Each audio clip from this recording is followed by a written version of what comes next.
Well, my name is Sara. And I'm Jitske.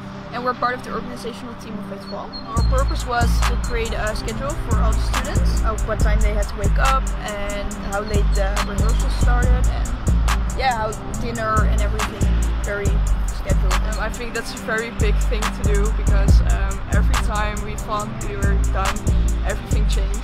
So it was a little bit difficult for us, but I think it turned out great. I think it's really nice to meet new people, and the last 2 weeks I can say it's a new family for me. Everyone helps each other out, and I think that's a really nice thing. Yeah, everyone has this kind of energy that helps you get through your week or through your day, and that's really nice. Everyone's very kind and gives you like a group feeling.